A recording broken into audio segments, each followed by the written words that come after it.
Doğrusu çok yakından takip ediyoruz hep birlikte gazeteciler olarak. 19 Mart'tan bu yana hep sonuç itibariyle bir yerde durulur, bir yerde bu yanlıştan geri adım atılır diye düşünülürken bu kez CHP'li bir diğer büyükşehir belediyesi de İzmir'e yöneldiler. Bu yönelmeyi nasıl değerlendiriyorsun? Sadece hukuk üzerinden, mevcut yasalar üzerinden tarif etmek mümkün mü? Kuşkusuz burada bir hukuki süreç işlemiyor. Tümüyle yürüstokratik bir yönetim anlayışının, yani yargıyı bir otoriter baskı aracı haline getiren bir anlayışın süreci olarak görmek gerekiyor.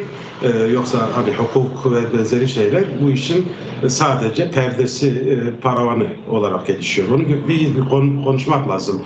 Yani peki bu söz konusu edilen yolsuzluklar, benzeri şeyler var mı? Bana göre Türkiye'de zaten sistem bu tür kendi oligarklarını yaratan bir sistem. Bunlar daha çok belediyeler üzerinde oluşuyor ve bence bunun en iyi de AK Parti biliyor. Dolayısıyla bence hiçbirinin hani dibin benden daha kara hesabı söylersek hiçbiri bu konuda temiz değil bana sorarsanız. Ama bütün bu zayıf halkalarını biliyor. Bir taraf diğer devletin elindeki aygıtlarını kullanıyor. Diğer tarafa karşı. Yani dolayısıyla ikna edici olması için bence bütün o AK Partili belediyelerde de haddi hesabı olmayan yolsuzluklar var. Onlar da açılsaydı kamu vicdanı o zaman rahatlardı. Eşitlik temelinde bakardı bu meseleye ve Türkiye arınıyor, temizleniyor, ranttan, oligarşik yapılanmalardan kurtuluyor diyebilirdi. Ama bu öyle değil. Bunu kendi siyasal gelecekleri için araçsallaştırmış bir şekilde kullanıyor ve herkes bu konuda biraz ne diyorlar zayıf karın hesabında. Yani herkesin böyle bir açık yarası var bana sorarsanız. Türkiye'nin sistemi bu. Burayı açmak lazım sanki Eyüp. Yani herkesin bir açık yarası var derken aslında belediyelerde sistemden kaynaklı yapılan birçok olumsuzluk var. Bunu görebilmek mümkün ve iktidarlar hiçbir zaman bunu lehte bir durum olduğu için, belediyelerden istediği gibi rant elde edebildikleri için ortadan kaldırmadılar. Ama bu durum CHP'ye dönük olarak yürütülen bu yargı operasyonlarını haklı kılıyor denilebilir mi? Tabii ki CHP yönelik bu mesele tümüyle bir tasfiye meselesi. Yani AK Parti ve onun yani AK Parti ve iktidarı diyelim önümüzdeki dönem seçimlerinde kendi şu anda birinci parti olan CHP'yi tasfiye etmek istiyoruz. Güçsüz kılmak istiyor. Kendi truvatlarıyla bir şekilde dizayn etmek istiyor ve rakip olmaktan çıkarmak istiyor. Çünkü AK Parti'nin şu anda temel angajmasyonu Sayın Erdoğan'ı bir kez daha seçmek üzerine kurulmuş. Dolayısıyla maalesef böyle bir talihsizlikle yaşıyoruz. Yani Türkiye önemli bir sürecin içine girmiş iken 100 yıllık yara bere içinde bir ülke bu hale gelmiş iken 100 yılın temel sorunlarını çözemeden buraya gelmiş bir ülkeden bahsediyoruz ve gelecek 100 yılın bir şekilde daha kardeşçe, daha sağlıklı, daha ne diyorlar refah içinde geçeceği bir Türkiye özlemi ortada dururken bu iktidar savaşlarına sahne oluyoruz ve burada bu bir şekilde heba ediliyor. Yani Türkiye ister istemez bir değişim süreci içine girdi. Çünkü bu çözüm süreciyle bağlantısını konuşalım Eyüp ama sen dediğin önemli bir başlık var. Ona tekrar dikkat çekelim istiyorum. Evet. Yargı üzerinden CHP'yi dizayn etme. Yani bir şekliyle bir CHP dizaynı var ise bu dizayndan nasıl bir amaç hasıl olunuyor? Çünkü farklı görüşler var. Birileri işte CHP'yi etkisiz kılıp yeniden iktidarı elde etme. Bir diğerleri de tam tersine işte bu süreç var ise o zaman CHP'de 100 yıllık parti olarak hep sekte vuran, ket vuran, engelleyen konumundaydı. Onu bu sürece dönük dizayn etme. Yani farklı senaryolar var, farklı tartışmalar var. Sen bu senaryoları nasıl görüyorsun ya da CHP nasıl dizayn ediliyor, ne için dizayn ediliyor? Kuşkusuz CHP'nin bir dizayna ihtiyacı var. Kendi içinde demokratik mekanizmalarla yapması gerekiyor CHP'nin bunu. Yani CHP yeni Türkiye'yi 100 yılın Türkiye'sini hazırlayacak bir yapıda değil bana sorarsanız. Çünkü tarihsel mirası bir 100 yıllık belanın mirasıdır aslında. Ama hala içinde çok güçlü bir şekilde o itaatçı kanat, o tekçi kanat, o Türkçü kanat, o çoğulculuğa karşı kanat güçlü. Nereden görüyoruz? Çok basit, işte yayın organlarına baktığımız zaman orada bir eğilimin ortada olduğu, yani Sözcü gazetesi, Sözcü televizyonu baktığınız zaman hala işte o tekçiliği öne süren ve bu sürece bir şekilde karşı çıkan bir yapı var ve bunlar CHP içinde. Dolayısıyla CHP'de şu anda yönetimde olan, diyelim ki Özgür Özel ve benzerileri, bence CHP'yi demokratikleşmek isteyen bir ekip. Ama orada CHP'nin kaynağını Sivas Kongresi'nden bilmem nereden alan, neredeyse İttihat Terakki'den bu yana kendisini referans olarak kendisine kaynak alan bir CHP zihniyeti de var. Bunun kesinlikle ve kesinlikle en önemli şey, CHP'de bir değişim ve dönüşümün zaruri olduğu ortada. Şimdi bu ortada duruyor ve önümüzde de görüyoruz her gün bunu. Yani CHP'de bu kanatlı farklı anlayışların kendini dışa vurduğu değişik ekranlar, gazeteleri görüyoruz. Dolayısıyla CHP'de ciddi bir değişim ve dönüşüm ihtiyacı ortada duruyor. Ama şu anda CHP'ye yönelik bu yapılan operasyonlar bu değişim ve dönüşümü yeni bir Türkiye'nin temeli haline getirecek müdahale olarak görmek doğru bir şey değil. Tümüyle AK Parti'nin ve Erdoğan'ın kendini yeniden seçtirme ve bunun üzerine kurgulanmış.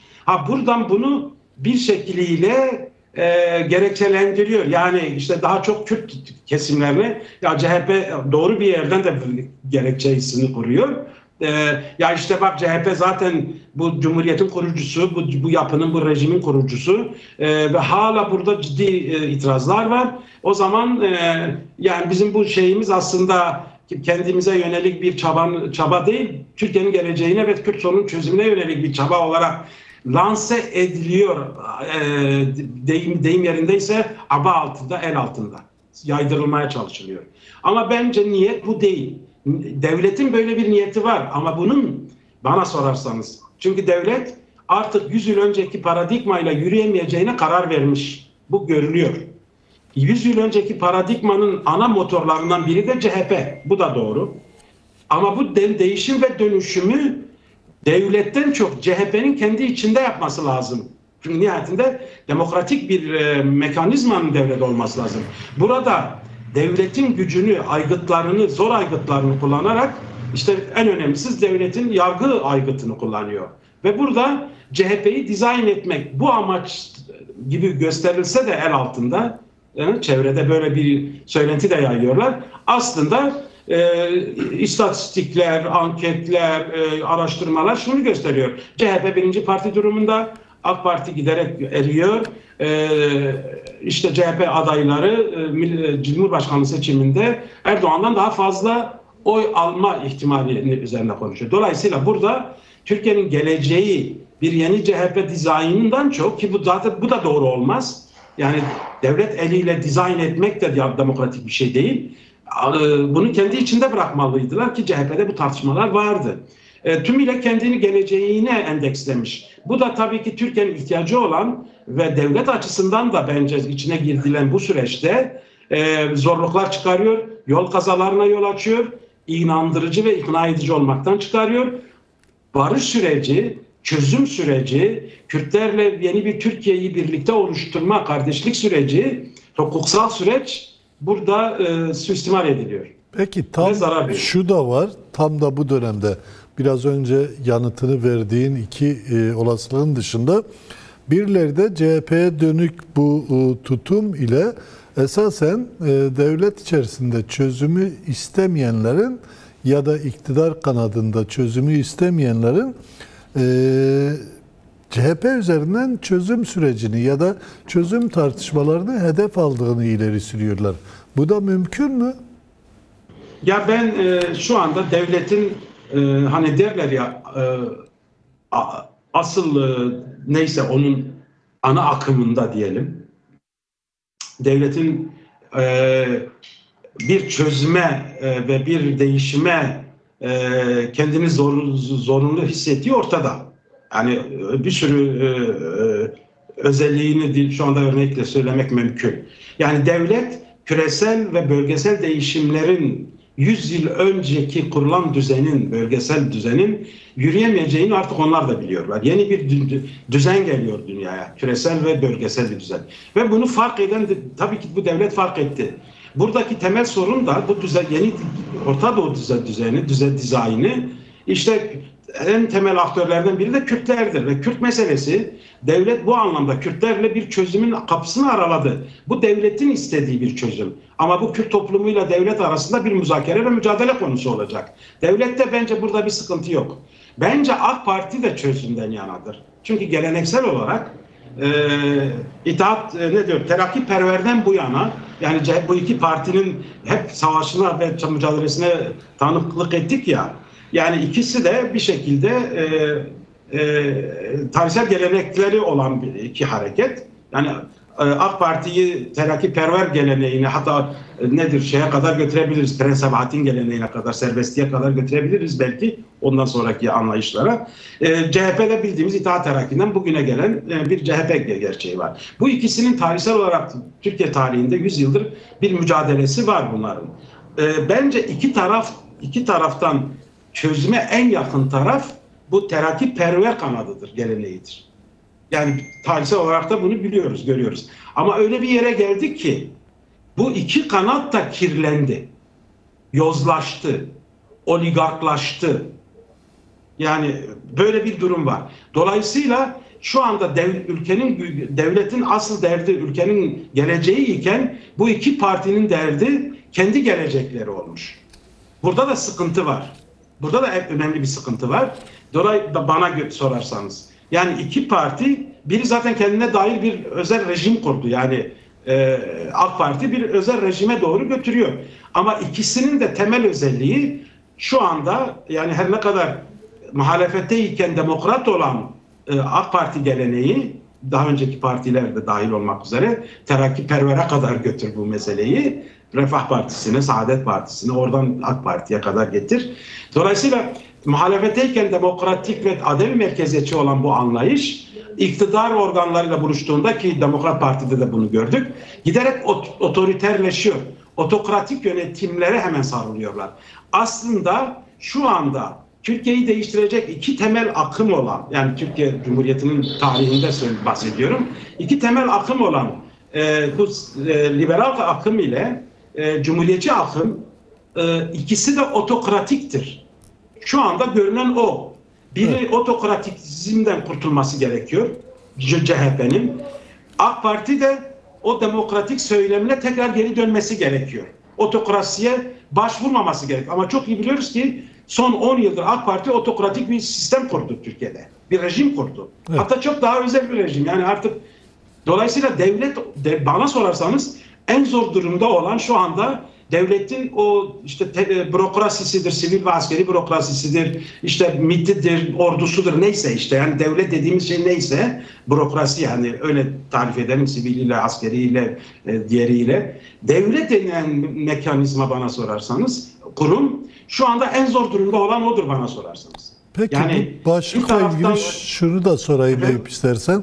Şimdi dedik ya, birileri iktidar içinden çözümü engellemeye dönük, CHP'ye dönük bu yargı operasyonunu kullanıyor.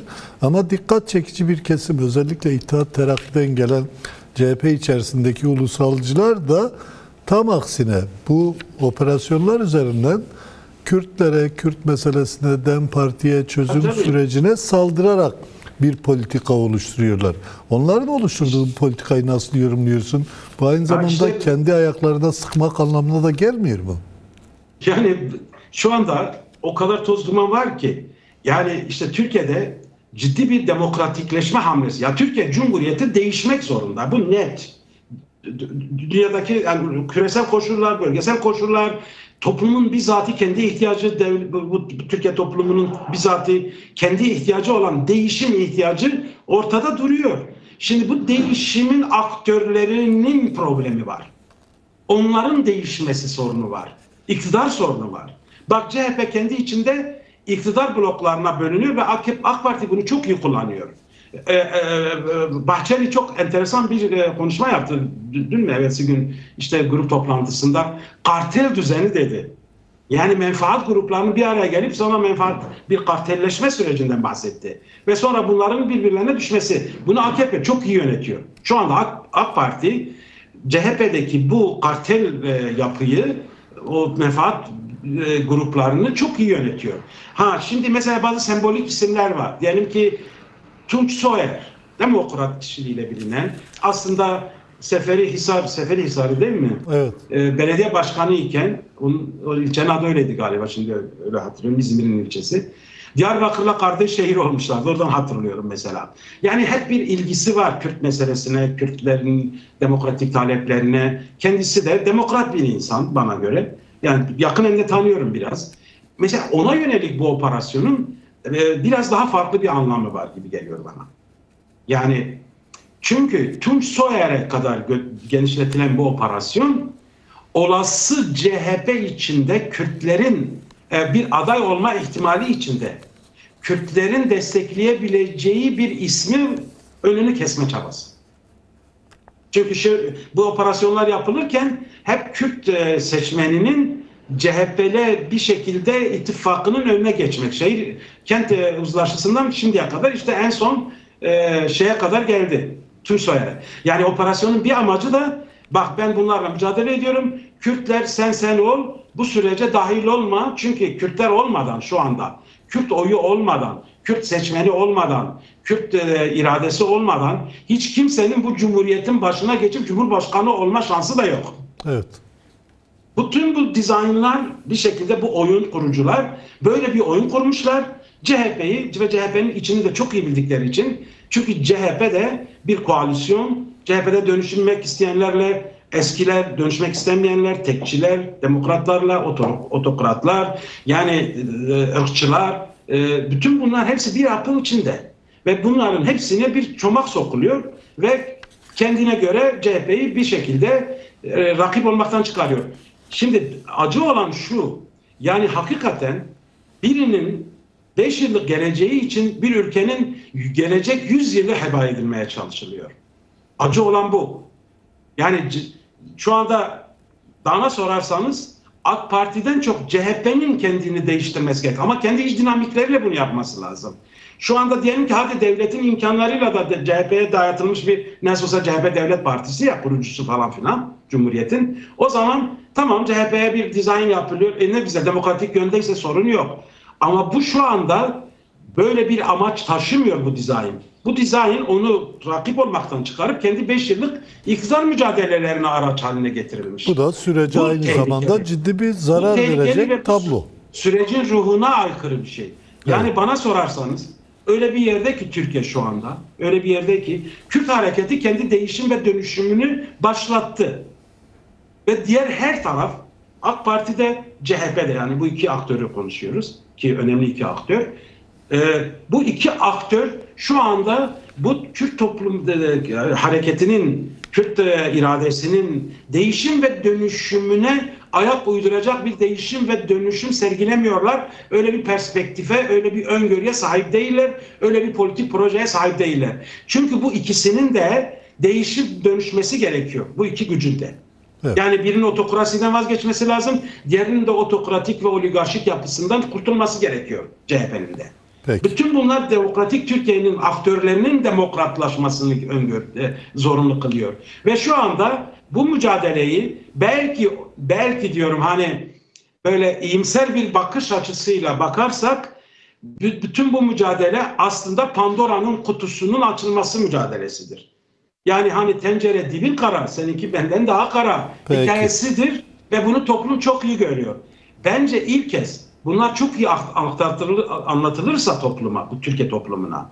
Yani Kürtlerdeki bu muazzam değişim ve dönüşüm ve demokratikleşme çabası, Türkiye'nin geleceğiyle ilgili öngörüsü, bu iki tarafın birbirlerine karşı iktidar mücadelelerinde nasıl heba edilmek istendiğinin iyi anlatılırsa, bu Pandora'nın kutusunun açılan kapısında o çıkan bütün otokratik, inkarcı, tekçi anlayışlar ve kendi oligarşik yapılarını koruyan siyasi anlayışlar hepsi dışarıya dökülür ve halk bir şekilde barışın toplumsallaşması, Türkiye'nin devrimci demokratik bir gücüne, dinamiğe oturması sürecine de yol açardır. İyimser olmak gerekirse diyorum. Peki. Bence yani bütün bu olumsuz tarafına rağmen iyimser olalım, çünkü iki taraf böyle pışpışlarla üstü örtülerek de iyileşecek gibi durmuyorlar. İki tarafın da sorunları var ve bu sorunlar bırak ne diyorlar yani bütün bu şeyler dökülsün ortaya ve Türkiye Kürt hareketinin başlattığı değişim ve dönüşümün bizzat kendisini diğer partilere de sirayet etsin. Peki. Yani şöyle bir şey de özet olarak söyleyeyim Fehim. Kürt hareketi açtı. Kürt hareketinin transformasyonu Türkiye'deki otokrasinin, diktatörlüğün neyse adı, bu 100 yıllık ceberut sistemin Pandora kutusunu açtı. Bütün aktörler değişim ve dönüşmek zorundadırlar. Bu mücadele de bana sorarsanız onların kendi dar bakışlı o eski yapılarının içinde debelenen mücadelesidir. Buradan çıkar inşallah Türkiye. Peki. Yani.